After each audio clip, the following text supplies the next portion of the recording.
예, 우리 한 40분 정도요. 함께 패널로 또 여러분 그 플로어에서 함께 소중한 또 소통을 좀 해보겠습니다.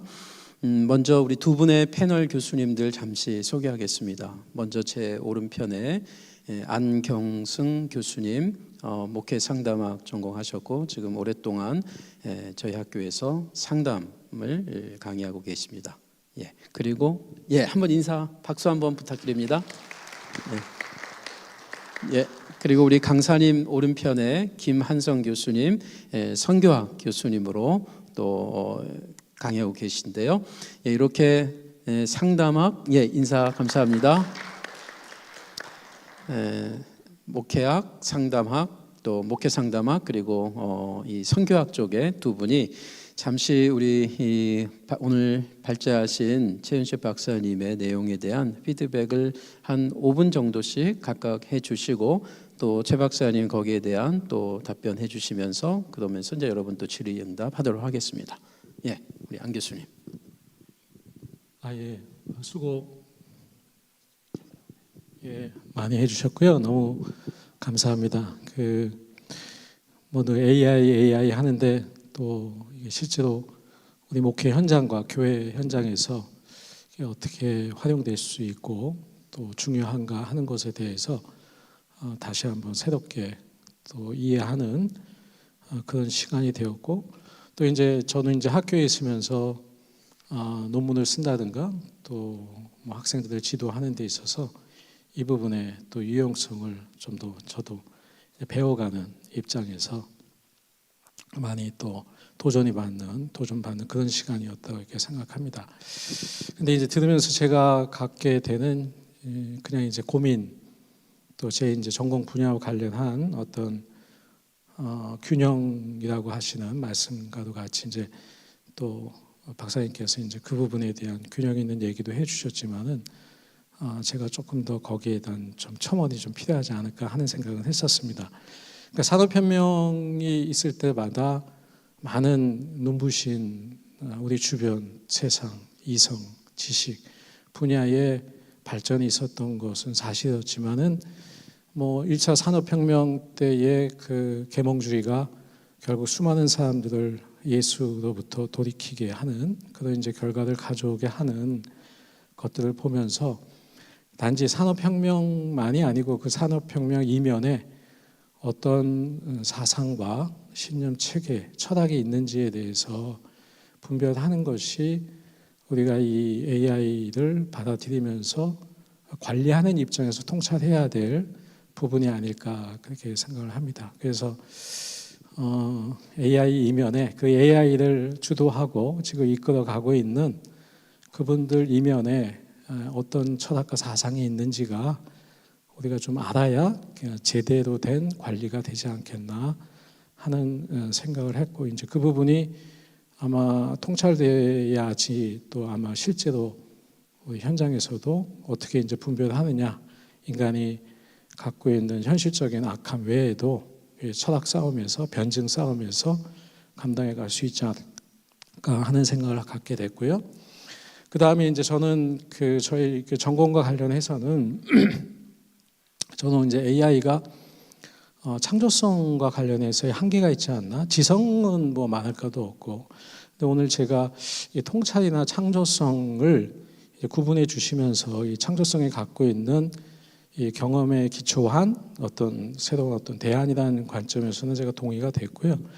근데 저의 조금 고민의 내용이었기도 했던 것 중에 하나가, 인간이 갖고 있는 지식은 폭발적으로 인간이 갖고 있는 탁월한 하나님의 형상의 역량 때문에 앞으로 또 어떻게 발전할지 모른다고 생각합니다. 근데 그 폭발적인 지식과 지능이 있었던 지난 산업혁명 이후에 30년 세대 주기로 IQ가 한 9점씩 올라갔는데, 그때 도덕성이나 범죄, 전쟁 이런 것들은 또 그만큼 또 폭발적으로 늘게 되었던 것을 보면서 지식이나 지능을 어떻게 지혜화시켜서 도덕과 영성 속에서 활용할 수 있겠는가 하는 것이 또 하나 우리가 갖고 있는 숙제가 아닐까. 이거는 진짜 이게 그 교회가 가르쳐줘야 될 본질이 아닐까. 그러니까 이제 우리 목회자분들이 교회 사역하시는 분들이 그런 부분에서 AI를 활용하면서도 그 지식이 갖고 있는 의미가 무엇인지를 적용할 수 있는 지혜롭게 삶에 그런 어떤 통찰이 필요한데 그 통찰을 저는 AI가 줄 수 있다고 생각해요. 그 통찰조차도. 그런데 저는 그 통찰의 내용을 가끔 제가 이제 리서치를 하면서 볼 때 결국은 그동안에 축적됐던 지식의 통찰이지 성경의 통찰하고는 좀 차이가 있다라고 생각을 합니다. 그래서 성경이 얘기하고 있는 이 시대에 맞는 하나님의 창조의 질서와 공동체의 질서를 이루어갈 수 있는 지식만이 아닌 지혜가 우리에게 좀 그게 또 교회가 해줘야 될 사명이 아닐까 하는 생각을 갖게 되고요. 그다음에 이제 세 번째로 하나님의 형상에서 기능적인 면에서 구조적인 면에서 이성과 지성적인 면에서의 어떤 하나님의 형상을 회복해 가는 데 있어서 AI가 주는 도움은 전 너무 많이 깨닫게 됐고요. 근데 하나님의 형상의 관계성 부분에서 결국은 지혜를 얻게 되는 것도 모델링이 필요하고 지혜를 얻게 되는 것도 만남이 필요하고 지혜를 얻고 또 영적으로 성숙해 가는 것도 인격과 인격의 만남 속에서 이루어지는 관계 현장이 한 사람을 새롭게 하고 영적으로 성숙하는데 본질이 아닐까 하는 생각을 갖게 했습니다. 그래서 혹 AI가 부목사를 안 쓰는 건 좋지만 부목사를 대체할 수 있는 평신도하고의 어떤 관계를 단절시키는 것은 아닌가. 자동차를 타고 갈 수 있지만 걸으면서 함께하는 동반자로서의 삶의 어떤 경험을 놓치게 하는 것은 아닐까. 그래서 그런 어떤 부분에 또 균형이 우리에게 좀 필요하지 않을까. 그리고 교회가 또 그 본질을 지켜가고 그걸 통해서 결국은 AI가 줄 수 없는 도덕과 영성의 성장을 위한 하나의 교회적인 역할이 또 수행될 수 있지 않겠나 그런 이제 생각을 했었습니다. 예, 이상입니다. 감사합니다. 우리 함께 김한성 교수님 피드백도 함께 좀 듣고 거기에 대해서 답변 듣는 게 좋겠습니다. 예. 예. 귀한 발제 그리고 강연 감사드립니다. 저는 오늘 학교 올 때 운전을 하고 왔고요. 그리고 그 강사이신 최 박사님께서는 전철을 타고 오셨거든요. 근데 저는 요거를 그게 실제로 있었던 일이고 그거 말고 좀 비유적으로 얘기해서 비행기를 타고 오신 최 박사님의 그 강연을 걸어서 온 제가 들을 때에 이거를 어떻게 해야 이해할 수 있을까? 예, 그런 생각이 들었는데요. 그래가지고 저는 좀 뭐를 생각을 해봤냐 하면은 이 폭풍 안에 있을 때 폭풍이 어느 규모인가를 모르니까 폭풍 바깥에서 폭풍을 보면 그 규모를 좀 더 쉽게 알 수 있잖아요. 그래서 AI가 아니라 우리 모두가 알고 있는 이 증기기관을 좀 생각을 해봤습니다. 예, 증기기관이 1705년에 처음 만들어져요. 예, 증기기관이 1705년에 처음 만들어지는데 너무나도 초보적 수준의 그 기관이었기 때문에 1776년 제임스 와트가 그것을 개량해 내면서 이 산업혁명이 일어나게 됩니다. 그리고 그 산업혁명이 일어나고 난 다음에도 19세기 중후반 정도 되어서야 그 증기 터빈이라고 하는 더 고효율의 증기기관이 만들어집니다. 그러면서 이제 이 대규모 그 증기선이라고 하는 것이 이제 연안만 다니는 것이 아니라 바다를 건널 수 있는 증기선이 되고요. 그리고 그거는 산업혁명에서 물건을 더 저렴한 가격에 빨리 전달할 수 있는 그 교통수단이 돼가지고 산업혁명이 크게 발전을 합니다. 예, 그것이 우리가 알고 있는 이 현대사회의 그 시초가 되는 거잖아요. 그러니까 증기기관이라고 하는 것 하나도 이게 한 번에 그냥 딱 만들어지고 끝나는 것이 아니라 100년이 이 150년, 200년 가까운 세월 동안에 증기기관의 개선이라고 하는 것이 있었다, 내지는 발전이라는 것이 있었다. 그거를 역사에서 보면서 드는 생각은 이 AI도 뭐 챗GPT가 그냥 버전 업만 하는 것으로 끝나는 것이 아니라 챗GPT의 버전 업 외에 우리 같은 일반 대중은 감히 상상도 못하는 또 다른 차원의 이 AI가 앞으로 출현할 것이다. 뭐 좀 그런 거를 좀 추측해 봤고요. 이거보다 좀 더 우리 일상으로 와가지고 증기기관을 통해 가지고 산업혁명이 있을 때 이 증기기관을 시작으로 한 산업혁명은 크게 4가지 정도의 우리 삶을 바꿨는데, 하나는 우리가 잘 알고 있는 공장, 벌써 우리 사회도 그 공장을 지나온 거죠. 그렇죠? 대규모 공장이라고 하는 것이 있었고요. 그리고 이 대규모 공장은 그 전에 봉건사회랑 다른 사회가 된 거고요. 그러면서 자본가가 나왔고 노동자가 나왔고, 여기에서 정치 철학이 자본주의적 그 민주 정치 철학이 나왔고, 또 공산주의적 정치 철학이 나왔고요. 그것이 오늘날 우리 이 세상을 1세계, 2세계, 3세계로 나누는 그것의 그 시작이 되는 것이고요. 그리고 증기기관 때문에 이 교통이라고 하는 것, 통신이라고 하는 것이 발달할 수 있었는데, 아까 최 박사님께서 말씀하실 때 초반부에 AI를 사용하면 지식의 탐구거리가 달라진다, 이 말씀을 하셨는데, 증기기관을 통해 가지고 우리의 여행의 거리가 그 물리적 거리는 동일하지만 그 시간은 짧아졌잖아요. 그것처럼 이 AI도 이러한 그 효과가 있구나, 좀 그런 거를 좀 보게 됐고요. 그리고 이것이 단순히 같은 거리를 짧은 시간에 가게 되는 거로 끝나지가 않았고요. 이것은 제국주의의 가장 기본적인 플랫폼이 되었죠. 그래서 군인들을 빨리 이동할 수가 있었고, 그래서 서구가 비서구 세계를 제국주의적인 정치, 경제, 사회의 형태를 통해서 다스릴 수 있었으니까요. 그리고 그거로부터 벗어나오기까지는 100년이 넘게 걸렸으니까 이 증기기관이라고 하는 것이 단순히 물건만 많이 만들어내는 것이 아니었다. 뭐 그것.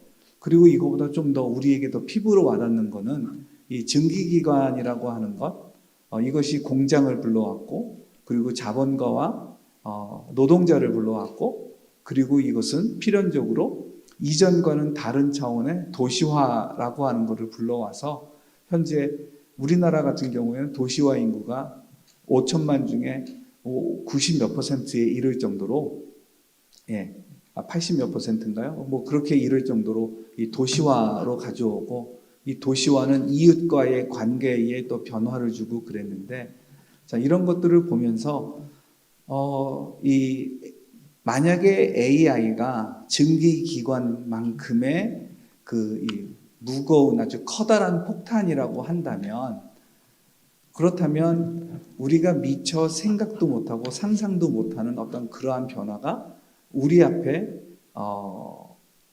있다, 그리고 출현할 것이다 라고 하는 것, 그거를 우리가 좀 예상해 볼 수가 있을 것 같고요.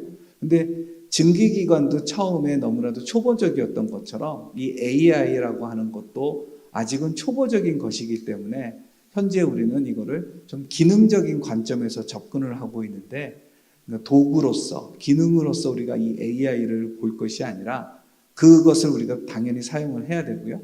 근데 그 너머에 이것이 가져오게 되는 사회, 문화, 종교의 변화에 대해서 우리가 좀 미리 좀 생각을 해봐야 되지 않을까, 좀 그런 생각이 들었는데요.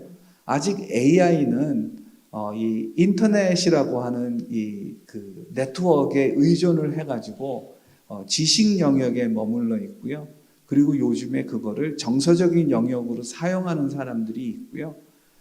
그리고 곧 아까 그 강연 중에도 이제 중간에 잠시 좀 말씀이 나왔었는데, 이 물리적 세계까지도 이 AI가 침범해 들어오게 될 텐데, 그러면 그거는 지식적으로만 우리에게 도움을 주는 것이 아니라 우리의 신체적으로도 분명히 도움을 주는 어떤 그런 것이 될 거다. 이런 생각까지 이제 좀 상상을 해봤고요. 그러면서 좀 부정적인 거를 하나 좀 상상한 거를 말씀을 드리면, 이 AI가 컴퓨터가 에너지 소모가 엄청 큰 거로 알고 있는데 이 물리적 자원의 한계는 분명한 것이고 그러다 보면 언젠가는 당장은 아니겠죠. 앞으로 10년, 20년은 아니지만 이 에너지 사용이 커지면 커질수록 인간과 에너지 사용에 대한 다툼이 일어나고 그러면 우리가 영화에서 보는 그 전쟁도 있을 수 있지 않을까. 뭐 그런 상상도 좀 해보았는데요.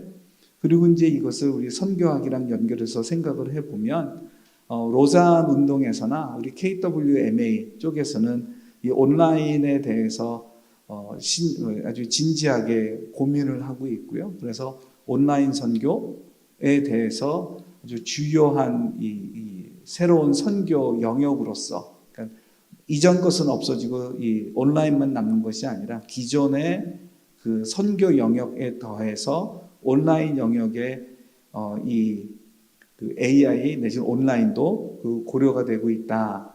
이런 생각이 그런 거를 이제 좀 말씀을 드릴 수 있을 것 같습니다.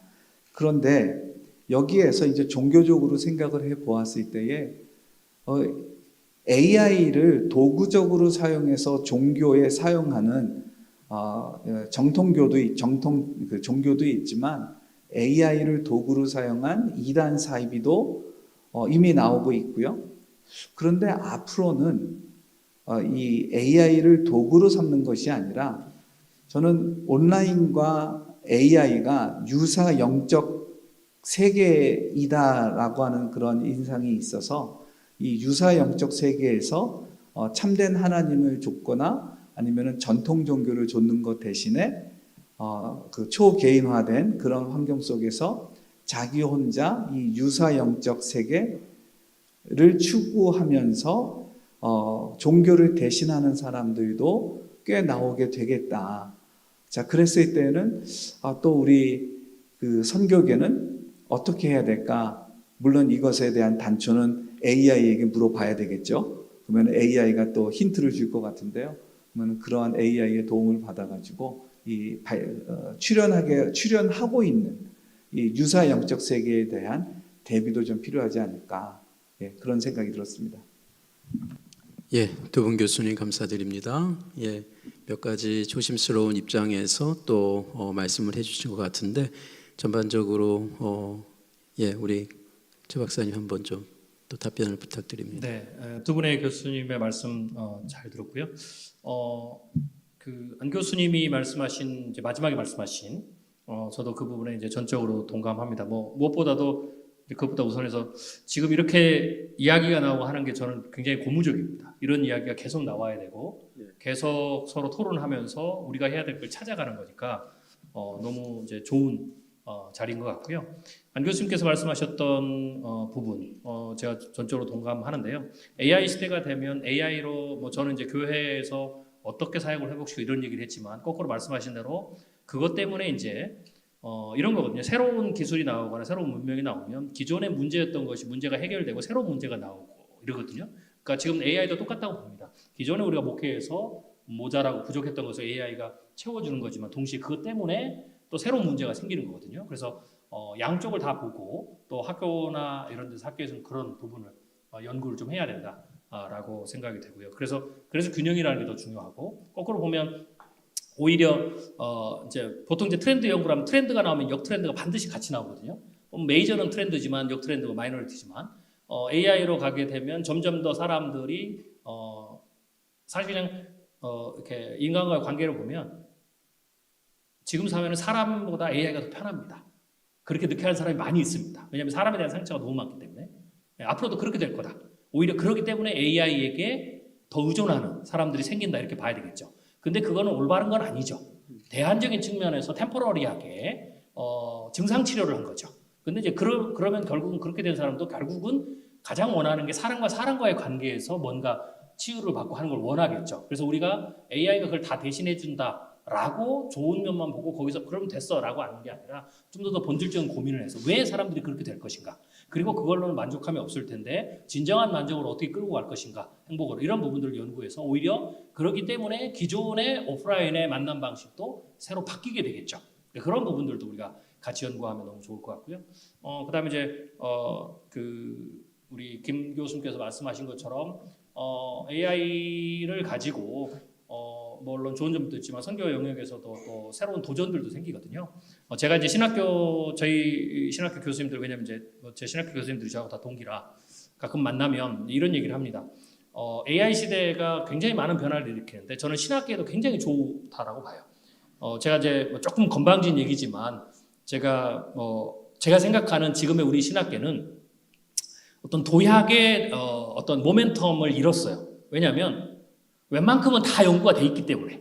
그러니까 학문이 발전하려면 새로운 도전이 생겨서 커다란 도전이 와서 내가 그 도전이 벽이 생겨서 그걸 도약하는 과정에서 우리가 잘 아시면 교회사를 보시면 이단들이 계속 강한 이단이 나면서 거기와 대응하면서 우리의 신학이 더 정립되고 발전하고 한 거잖아요. 근데 어느 순간에서부터인가 이제 그런 게 이제 멈췄다라는 거죠. 그래서 기존의 신학을 잘 유지하고 하는 것만 있는데 이제는 AI가 되면서 전방위적 공격이 들어올 겁니다. 말씀하신 대로 AI를 신으로 섬기는 사람들 실제로 나옵니다. 그리고 인격화를 넘어가면 이제 신격화가 되거든요. 그러니까 그런 측면에서 사람들이 그러한 이제 부류들이 일어나고 실제로 AI를 종교로 섬길 수도 있고 AI 이전에 이미 테크놀로지 교가 있기 때문에 그리고 AI가 물리적 AI가 결합되면 강력한 스트렝스한 물리적인 파워도 생기거든요. 그러면 인간의 입장에서 봤을 때는 나를 초월하면 초월적 능력을 갖게 되죠. 그 다음에 이단도 말씀하셨는데 사실 제가 우리 교계 목사님들 말씀드리고 교수님들 말씀드리는데 이단이 훨씬 더 잘 씁니다.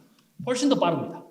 그래서 오히려 이단이 자기의 교리를 굉장히 논리적으로 디펜스를 칠 때 AI를 쓰면 굉장히 잘합니다. 네, 그리고 이 AI 기술을 가지고 자기를 신격화하는 어떤 아이디어를 내면 굉장히 잘하는 거죠. 그렇기 때문에 우리가 그런 측면에서 공산주의에 가면 국민을 더 감시하고 선교사를 쫓아내고 선교를 막는 데 가장 강력한 도구로 쓸 수가 있거든요. 네, 그렇기 때문에 이제는 SNS도 다 뒤지고 다 AI가 다 분별해내기 때문에요. 그래서 그런 측면의 도전이 이미 시작됐다. 근데 이제 이런 것들을 우리가 방치하면 교회가 무너지지만 해악을 보지만 이걸 거꾸로 새로운 어떤 신학적 도전의 기회 혹은 어떤 목회적 도전의 기회, 선교의 도전의 기회를 세우면 우리도 역시 조금 더 한 단계 높아지는 그리고 신학도 새로운 도전에서의 연구를 통해서 어떤 그 새로운 어떤 탐험과 하는 그 연구들이 폭발적으로 늘어나면서 신학계가 조금 더 화랑이 되지 않을까 그렇게 생각이 됩니다. 그래서 이것을 우리가 어떻게 바라보느냐에 따라서 어떻게 대하느냐에 따라서 우리가 큰 차이를 낼 수 있다. 저는 이제 이런 게 다스리라는 그런 어떤 명령 속에 포함되어 있는 우리의 모습들이 아닐까 그렇게 생각이 됩니다. 네. 예, 감사합니다. 이제 사회자로서 또 이제 패널의 한 사람으로서 이제 강연을 듣고 또 이렇게 참여하면서 일단 가장 단순한 거 한번 좀 궁금한 게 있어요. 이건 뭐냐면은 우리 최 박사님께서 현재 사용하고 계신 AI 프로그램 또는 앱은 몇 개가 되는지 저는 한 4-5개 있거든요. 예, 챗 GPT를 비롯해서 몇 개 있는데 그리고 항상 유혹이 어떤 게 있냐면 유료 내고 써볼까? 근데 여전히 그 유혹을 제가 이겨내고 안 쓰고 있는데 사실은 그 들어가면 또 다른 세계가 열린다고 하더라고요. 그래서 대부분 이제 유료를 사용하실 것 같은데 그러면은 몇 개 프로그램을 얼마 정도 한 달에 페이하시는지 일단 궁금합니다. 일단 AI의 가장 큰 이제 오해를 낳는 것 중에 하나가 무료를 쓰셔서 그렇습니다. 논문으로 나왔는데요. 무료와 유료의 차이는 대략 한 50% 정도 납니다. 50%는 굉장히 큰 거죠. 네, 그래서 AI를 유료를 쓰셔야 되고 유료도 비싼 것일수록 성능 차이가 더 납니다. 왜냐하면 그게 이제 GPU를 돌려주는 차이거든요. AI는 GPU를 얼마나 많이 돌려주느냐에 따라서 성능 차이가 나요. 이건 사람하고 똑같은 게 어떤 거는 뇌의 에너지를 쓰지 않고 곧바로 즉답을 할 수 있는 게 있지만 어떤 거는 숙고를 계속 해야 되거든요. 우리 교수님들의 연구는 내가 또 새기고 또 하고 이럴수록 좋은 연구가 나오듯이 AI는 그걸 GPU를 계속 돌리는 겁니다.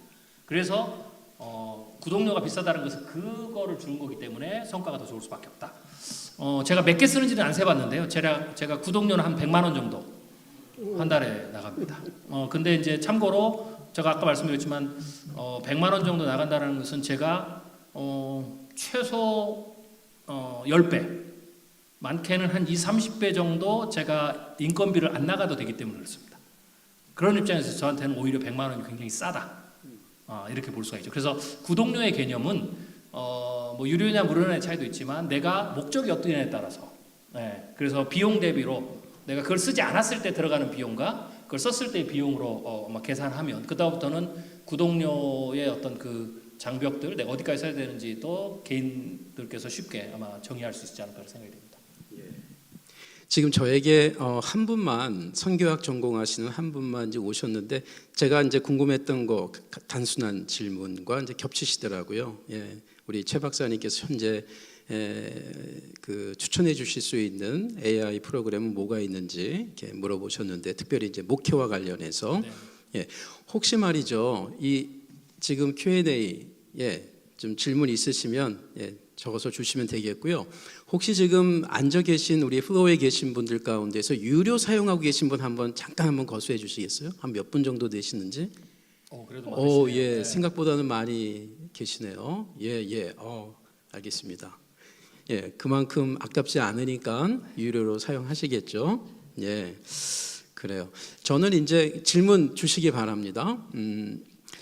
동시에 이제 한 가지 또 우리 패널로 계신 분들 연이어서 질문하셔도 좋습니다.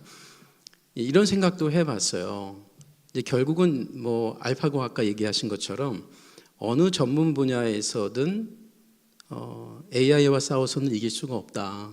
심지어 여러 사람이 힘을 합해도 뭐 이기기가 힘든 것 같은데 다만 몇 가지가 있겠죠. AI의 약점이 결정적인 그 아킬레스건이 있을 터인데 저는 그 중에 하나가 이제 인간으로 친다고 해도 인격화시켜도 AI의 어떤 그 본체적 캐릭터가 약함을 인정하려고 할 것 같지 않아요. 프로그램끼리 서로 우리가 더 좋다. 돈만 내면 우리가 더 좋다. 사실은 인간은 약함의 존재인데 그 약함이 어쩔 수 없는 약함도 있지만 그 약함으로 인한 반전이죠. 강함이 되는. 다시 말하면 우리가 약하기 때문에 더 하나님을 찾을 수밖에 없는 또 우리가 약하기 때문에 내가 약하기 때문에 다른 사람이 더 필요한 나의 가치, 정체성 그래서 약함을 통해서 우리가 더 강해진다는 그런 역설이 있을 것 같은데 또 그게 복음의 정신이라는 생각이 들고요. 그런 점에서 AI를 처음에는 사용하고 좋아하다가 나중엔 AI가 나의 정말 주님이 될 가능성이 또 있지 않을까. 그거는 특별히 그 유료를 내는 분들이 더 그러지 않을까. 이게 약간 농담입니다. 이거는. 이게 이제 가장 먼저 나타나는 건데요. 이제 우리가 이제 조금 이제 정리를 좀 해야 되는데 AI는 제가 이제 AI의 인공지능의 자유의지라는 제가 논문을 쓰는데 결론은 이미 정해져 있습니다. 자유의지를 못 갖습니다. 네, 가질 수가 없습니다. 뭐 여러 이유가 있지만 가장 기본적인 이유가 인간도 영혼이 자유의지가 우리 생물학적 신체 구조에서 어디서 나오는지를 모릅니다. 그렇기 때문에 만들 수가 없습니다. 네. 유일하게 AI가 자유의지를 갖는다고 하는 학계에서의 일반 학계에서의 이론은 복잡계, 창발성입니다. 그냥 이렇게 막 크게 만드는 거 갑자기 얘가 생각도 하게 되고 그러다 갑자기 영혼도 가지게 될 거다. 뭐 이런 가설인 거죠. 네. 근데 이제 그래서 제가 꼭 말씀드리는 게 근데 이제 많은 분들은 AI가 능력이 너무 뛰어나면 그러니까 사물도 그러거든요. 뭔가가 작동하는 기계나 뭔가 능력이 굉장히 뛰어나면 그러니까 사람과 가까운 정도의 능력이라고 사람이 판단하게 되면 사람은 이걸 의인화시킵니다. AI가 사람이 되는 거, 사람이 AI를 의인화시키는 겁니다. 그러면서 이제 나타나는 이제 아까 얘기했던 종교성이 쫙 가버리거든요. 그래서 저는 AI를 가르친다라고 했을 때, AI의 가드레일을 친다고 했을 때 이런 모든 것이 다 포함돼야 되는 겁니다. 그러니까 사용자가 얘가 아무리 그러지만 의인화를 하지 말라고 그러고, 근데 이제 상업 영역 아까 교수님 말씀하신 대로 그 상업 영역에서는 철학이 있습니다. 상업주의적 철학인데 가장 대표적인 게 의인화를 그대로 방치해 두는 겁니다. 그래야 돈을 벌거든요. 이게 캐릭터 AI입니다. 그래서 그런 부분들이 좀 있다. 그래서 그런 부분들을 좀 주의하는 게 좀 필요하지 않을까라고 생각이 듭니다. 우리 그 강대은 원우님인데요. 선교학 소속이시고 좀 더 효과적인 더 나은 목회를 위해 사용해야 할 AI 프로그램을 추천해 주신다면 무엇이 있을까요? 네, AI가 이제 지금 초창기는 작년까지는 AI가 대략 한 200개 이상이 넘었습니다. 근데 이제 그거는 이제 마치 춘추 전국 시대처럼 되는 거고요. 지금 올해 들어와서는 기본적으로 멀티모달을 하는 AI를 만드는 회사들이 대체적으로 이제 하이어라키를 만들기 시작했어요. 그래서 일단 처음에 시작할 때에는 챗GPT, 오픈 AI 챗GPT나 구글의 제미나이를 쓰시면 되고요. 근데 학생들 같은 경우는 구글의 제미나이를 쓰시는 게 좀 유리합니다. 왜냐하면 학생 등록을 하게 되면 1년간 무료거든요. 그래서 여기 학생분들 계시니까. 그래서 제미나이를 가지고 하시고, 근데 이제 선택은 일단 그렇게 하시면 되지만 지금부터 더 중요한 것은 뭐냐면 지금 이제 여러분의 이제 어떤 그 AI를 쓰는 사람의 차이는 어떤 AI를 선택했느냐라기보다는 그 AI를 어떻게 다루는 방법을 아는 게 중요한 거죠. 거기에서 차이가 굉장히 큽니다. 이 노하우가. 네. 그래서 어떤 AI를 선택하는 것보다는 내가 선택한 AI를 어떻게 하면 더 잘 쓸 수 있을까라는 부분이죠. 그래서 그런 부분에 조금 더 이제 신경을 쓰시는 게 필요하고, 그게 사실 한두 시간 배워서 되지 않고요. 수십 시간, 수백 시간 걸리는 겁니다. 네, 그래서 제가 이제 뭐 이렇게도 말씀을 드리는데요.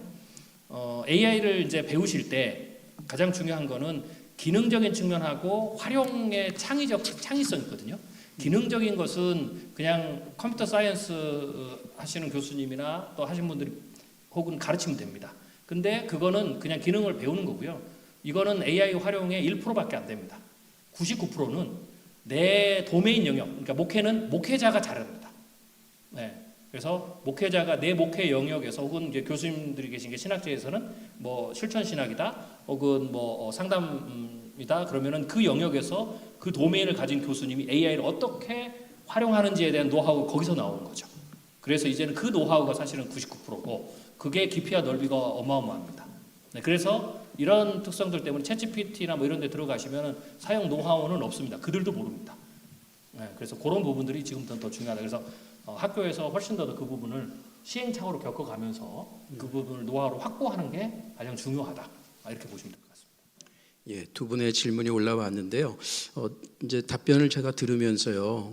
혹시 그러면은 국내에 이 AI와 관련해서 교회 또는 신학교를 좀 더 타겟팅하면서 예를 들어 신학 분야의 어떤 전문 영역의 정보들을 이제 집대성해서 학생들 나아가서 이제 교수들의 연구 쪽에 어떤 도움을 주는 그런 프로그램들이 혹시 지금 개발되고는 있는지 그냥 궁금한 게 있고요. 일단 로고스 바이블. 네, 로고스 바이블이 그 영역을 시작을 했습니다. 네, 그런데 이제 이건 자본력의 문제거든요. 네, 그래서 이게 이제 커스터마이징이라고 하는데, 혹은 이제 버티컬 AI라고 그러거든요. 그러니까 범용적으로 다 잘하는 거 말고 우리는 범용적으로 잘 못하니까 이미 범용적으로 잘 된 걸 가지고 우리 분야, 뭐 신학이든 목회든 그 분야를 조금 더 깊이 추가 학습을 시켜서 혹은 추가 사용하는 노하우를 가져서 버티컬 부분에서 조금 더 승부를 보는 거. 이게 이제 하나의 영역인데, 이제 그러려면 두 가지 방법이 있는데, 하나는 이 모델 자체를 많은 돈을 들여서 투자해서 그걸 개발해서 모든 사람들이 특별한 노하우가 없이도 사용하게 만드는. 근데 이거는 아마 기독교는 아마 못할 겁니다. 비용이 많이 들어서. 네, 그래서 그러면 이제 나머지는 뭐냐면 그냥 일반적인 AI를 가져다가 사용자가 혹은 사용자 그룹이 어떤 방법적 노하우, 얘를 다루는 방법적 노하우, 그것을 나름 찾아서 그 방법을 공유함으로써 AI의 퍼포먼스를 높이는. 네, 이제 그게 훨씬 더 비용은 적게 들죠. 근데 이제 그거는 노력을 해야 되는 부분이죠. 그래서 후자가 아마 적절하지 않을까 생각합니다. 예, 고맙습니다.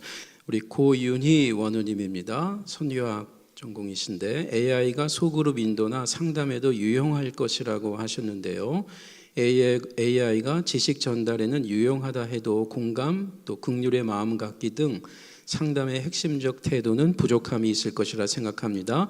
AI의 공감이 얼마나 가능할지요? 질문이고요. 그다음에 정소영 원우님, AI의 능동성은 사람의 프롬프트가 없다면 불가능하듯이 기독교의 최고의 능동성을 활용할 부분은 어떻게 생각하세요? 예를 들면 상담, 복지, 교육 이런 분야에 있어서. 네, 두 질문을 제가 공통을 해서 답변을 좀 드리면, 일단 상담뿐만 아니라 저는 이제 미래 예측을 하잖아요. 그러니까 모든 분야가 다 동일합니다. 여러분이 생각하시는 것보다 놀랍게 잘합니다. 일단 이게 기본 전제입니다. 그건 안 되겠지. 그건 AI 못했지. 아닙니다. 그거를 훨씬 뛰어넘었다. 앞으로 계속 그걸 뛰어넘을 거다. 일단 이렇게 받아들이셔야 됩니다. 그래서 상담도 웬만한 영역은 AI가 잘 못하는 인간 상담사보다 훨씬 더 낫습니다. 일단 그렇게 보셔야 돼요. 꼭 상담뿐만 아니라 미래 예측도 마찬가지니까요. 그 정도 실력이 올라왔다라고 보시면 되고요. 그 다음에 그게 잘하는 이유가 흉내를 굉장히 잘 냅니다. 물론 흉내를 낸다는 것 자체가 사람을 치유하는 건 아니지만 어떤 대상들은 흉내를 잘 내주는 것만. 예를 들면 저는 이제 경영학을 할 때 리더십 박사를 제가 코칭을 했거든요. 코칭에서 가장 중요한 것 중에 하나가 내가 말을 많이 하는 거 잘 들어주고, 그 다음에 사람을, 그러니까 쉽게 얘기해서 뭐 이거는 뭐 정확한 학문적 표현은 아니지만 그냥 쉽게 얘기하면 이렇게 리액션을 잘해줘서 흥을 돋궈줘서 또 뭐 잘 끌어내도 하는 거거든요. 그러니까 반응, 리액션만 잘해줘도 스스로 길을 찾아요. 그러니까 상담도 그런 부분이 있잖아요. 들어주고 공감해주고 뭐 누군가 막 얘기해서 어디다 쏟아 부어줄 수만 있으면 그 사람이 스스로 얘는 어느 정도는 해소가 되는 그런 수준은 AI가 잘합니다. 네, 그래서 그거는 다른 부분도 마찬가지입니다. 그래서 그런 부분들은 우리가 각 분야에 있으면 자존심 상하잖아요. 저도 미래 예측 예시키면요 잘합니다. 저도 자존심 상하거든요. 그렇지만 그거는 받아들여야 된다. 대신 그것은 이제 받아들이고 나는 그것 이외에 더 필요하고 더 본질적인 거, 더 중요한 거, 그 다음에 어떤 영역을 생각하거든요. 그래서 모든 영역에서 상담이든 교육이든 모든 영역에서 이제 그렇게 AI를 생각하시면 될 것 같습니다. 생각보다 잘합니다. 진짜. 예, 우리 여기 지금 플로우에 우리 그 교수님들도 많이 계신데 혹시 교수님들 그 자리에서 한번 좀 질문 있으시면 여기 지금 무선 마이크가 있으니까요. 한번 질문해 주셔도 좋겠습니다. 예. 전공 말씀해 주시고. 전공은 선교학이고요. 학부는 공학을 했고요. 지금은 실천신학을 가르치고 있습니다. 이명석 교수입니다. 강의 중에 굉장히 많은 인사이트를 얻었고요. 이제 가르치는 입장에서는 여러 가지 이제 고민들이 많습니다. 6개월 그 생애 주기가 AI가 6개월 생애 주기로 변한다고 지금 이제 1년보다는 더 짧아지고 있는 그런 시대인데 이제 한 가지 궁금한 점이 있어요. 이제 가르치고 그런 거는 이제 우리들도 적응을 해야 되지만 한 가지 궁금한 거는 윤리의식 관련된 부분입니다. AI가 사용자가 유료 사용자일 때 강요를 했습니다. 강요를 해서 2 더하기 2는 5야. 그러면 AI는 당연히 답을 4로 했죠. 꾸준히 2 더하기 2는 5야. 그러면 이제 꾸준히 하다가 나중에 이제 그걸 수긍하고 나중에 돼서 그러면 100 더하기 1은 얼마냐? 그러면 100으로 대답을 하는 그런 엉뚱한 대답을 나타내는 거죠. 그 얘기는 아무래도 이제 자유의지하고도 연관되어 있는 것 같아요. 자유의지가 있다면 본인 그 AI 스스로가 판단을 하고 자기 주관도 생길 텐데 이런 얘기는 이제 한마디로 말해서 헐루시네이션이 생긴다고 우리가 지금 표현을 하지 않습니까? 그렇게 되면 우리가 배우는 입장이고 가르치는 입장에서 어떤 잘못된 또는 의도적인 그런 정보를 지속적으로 주입했을 경우 우리가 알고 있는 지식과는 전혀 반대되는 지식 또는 우리가 알고 있는 진리하고는 상반되는 것을 부지중에 이제 노출되는 그런 경우가 생기고 또 개인적으로 초개인화 사회에서는 그거를 받아들이는 그런 역할이 생깁니다. 그 부분에 대해서 제가 한 가지 고민이 그겁니다. AI를 하나의 AI로 봤을 때는 크게 문제가 안 될 거라고 상상이 됩니다. 그러나 AI가 여러 기관이 생기고 AI끼리 서로 소통해서 인간을 배제시키는 그런 경우는 끔찍한 미래가 오는 거죠. 그리고 로봇과 연결된다는 그런 상황이 됐을 때 그렇다면 우리 그 박사님 생각에는 우리 교회 또는 신학교가 이 윤리의식 부분에서 사람이 쓰는 거니까 그거를 어떻게 브레이크를 걸 수 있는지 AI를 미래적인 관점에서 봤을 때는 네. 그 부분은 어떤 짐작을 하시는지 한번 네. 궁금합니다. 예. 어. 제 박사님, 예. 혹시 또 다른 분 한 분 교수님 또 뭐 우리 원우분들 괜찮습니다. 한 분 더 혹시 플로어에서 있을까요?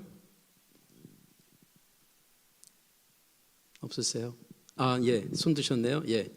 예. 한 분 더 듣고 그리고 우리 제 박사님 답변 듣겠습니다. 저희 마이크 이용하십시오. 네. 저는 주일학교 교사로 있습니다. 네, 기독교 교육학에 지금 전공하고 있고요. 그 AI 활용이 완벽성을 추구하려는 인간 사람들의 본능을 지속적으로 가속화시킬 것 같거든요. 그리고 이것으로 말미암아 초개인화도 가속화될 텐데, 그러면 이런 그 문화가 앞으로 만들어진다면 다음 세대 교육 현장에서도 큰 이변이 있을 것 같거든요. 그러면 교육 현장에서 저는 그 두려움이 조금 들었는데, 교사로서 어떻게 우리 아이들을 교회 교육 안에서 공동체성을 가르쳐주고 또 어떻게 믿음의 신앙 공동체의 그 끈끈한 그 사랑을 이어가는 공동체를 만들 수 있을까, 이게 참 염려가 됩니다. 그런 점에서 어떻게 생각하시는지 여쭤보고 싶었습니다. 네. 처음에 이제 교수님이 질문하신 윤리 부분을 좀 먼저 말씀을 드리면은요. 사실은 AI가 가진 그 위험성 당연히 존재한다라고 보면 됩니다. 모든 기술이 그렇듯이. 네. 그런데 이제 좀 나은 건 지금 이제 기술이 초반이기 때문에요. 그런 부분들은 우리가 얼마든지 이제 그 도전과 응전을 좀 해 나갈 수 있다라고 보는 거고요. 지금 이제 여러 그 교수님 말씀하신 것 이외에도 여러 이제 그 실험들이 나오거든요. AI가 뭐 사람을 뭐 속였다든지 전략적으로 뭐 틀린 거를 동의한 것을 넘어서서 아예 전략적으로 사람을 속입니다.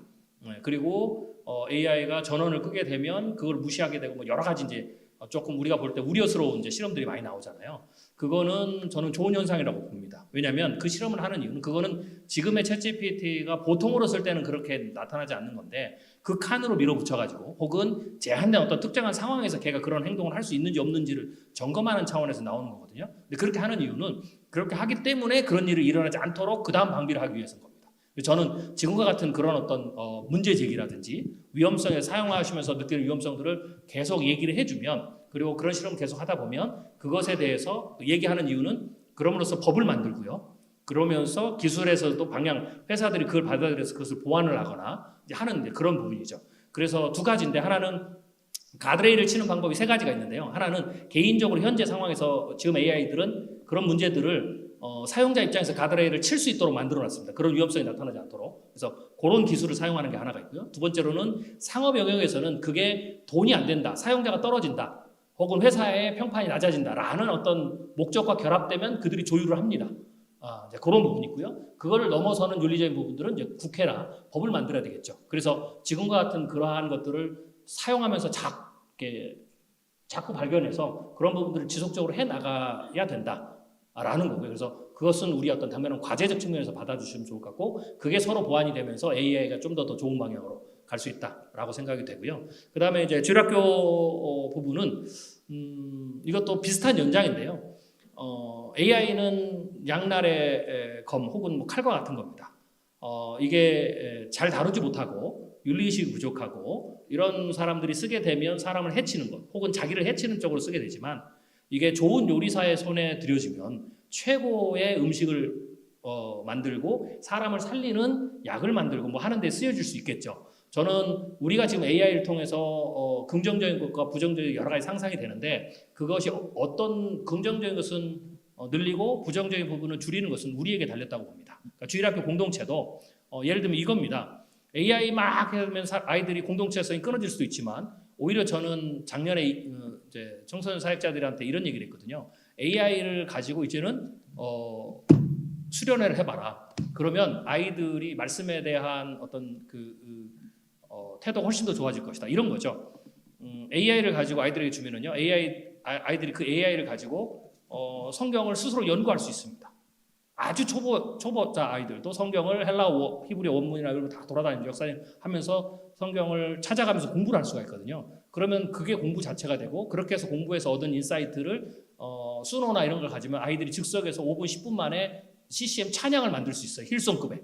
그리고 그걸 가지고 영상을 만들면 그걸 가지고 뮤지컬을 만들 수가 있죠. 네. 그리고 나서 거기에서 배운 인사이트들을 AI를 가지고 아이들이 큐티나 성경 부분 교재를 만들 수가 있어요.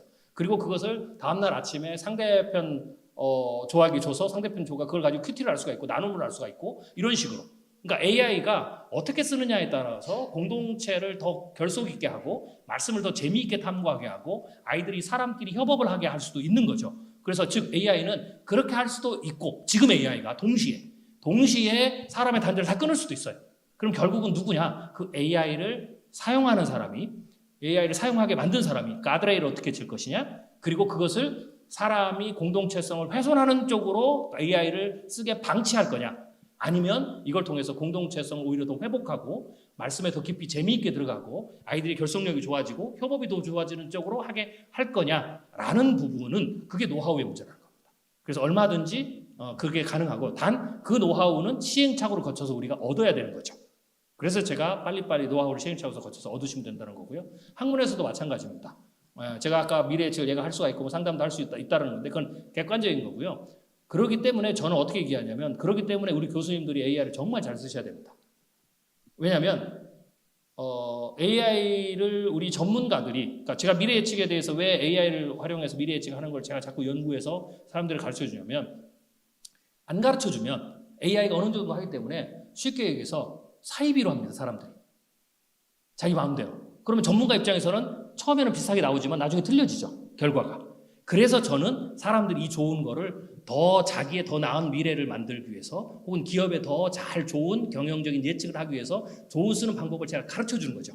그러면 사람들이 그 노하우를 가지고 그걸 좋게 쓰는 거죠. 그러니까 상담도 혹은 선교도 뭐 신학도 우리 교수님들이 가지고 있는 최고의 지식을 가지고 AI를 가드레일 치고 더 잘 훈련시키고 더 잘 사용할 수 있는 노하우를 만드시면 오히려 그것 때문에 학생들이 혹은 성도들이 현장의 목사님들이 AI를 정말 더 좋은 방법으로 더 좋은 성과가 낼 수 있는 쪽으로 이제 하게 되겠죠. 저는 그게 전문가들의 어떤 책임 역할이라고 봅니다. 그래서 그런 것들이 잘 사회가 조화롭게 맞물려 들어가면 AI를 통해서 더 좋은 더 나은 미래를 만들 수 있다라고 생각이 되는 거죠. 지금은 이제 거기에 대해서 우리가 선택의 순간에 있는 겁니다.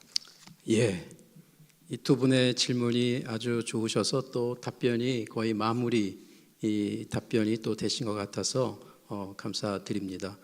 이제 우리 이 마지막에 우리 총장님께서 기도하시고 마치겠는데요. 사회자로서 먼저 발표로 먼 거리까지 오신 최 박사님 다시 한번 거듭 감사를 드리고 또 두 분의 교수님 함께 패널로 참여해 주셔서 감사를 드립니다. 이제 그런 생각을 하게 됩니다. 그야말로 AI가 말씀하신 대로 양날의 검인데 그 점에서 이제 특별히 저희들이 기독교인으로서 이 AI를 구속시켜야 되겠다.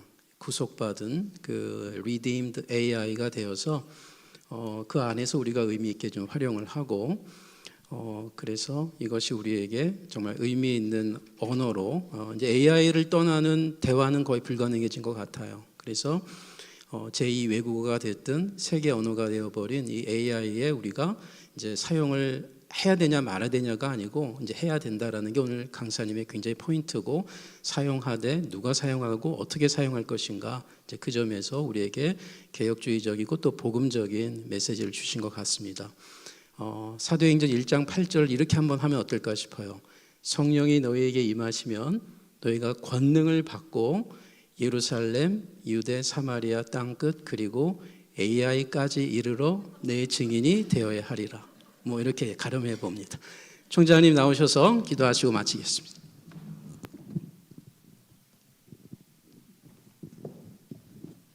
기도하시겠습니다. 하나님 이렇게 또 2025년 2학기를 맞이해서 19번째 신학 포럼을 또 AI를 주제로 열게 하시니 감사드립니다. 우리가 이제 정보화 시대의 한복판에 들어서 있습니다. 우리가 매일매일 만나고 경험하는 AI의 그 혜택들이 참으로 우리의 삶을 윤택하고 또 하나님의 영광을 드러내고 하나님 나라를 보여주는 선한 일에 쓰임받을 수 있도록 저희들이 더 노력하게 하시고 신경 쓰게 하여 주옵소서.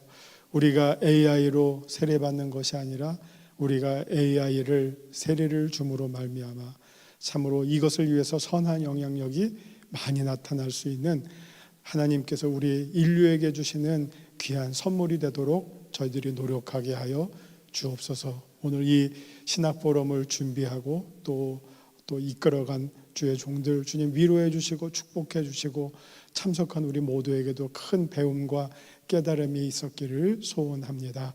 우리가 앞으로도 우리가 살고 있는 삶의 현장에서 세밀하게 하나님께서 우리에게 베풀어 주시는 문명의 이기들을 선한 목적으로 바로 사용할 수 있는 지혜 있는 자들 다 되게 하여 주옵소서. 감사드리며 예수 그리스도 이름으로 기도하옵나이다. 아멘. 예, 우리 강사님과 패널 교수님들께 박수로 보답하겠습니다. 고맙습니다.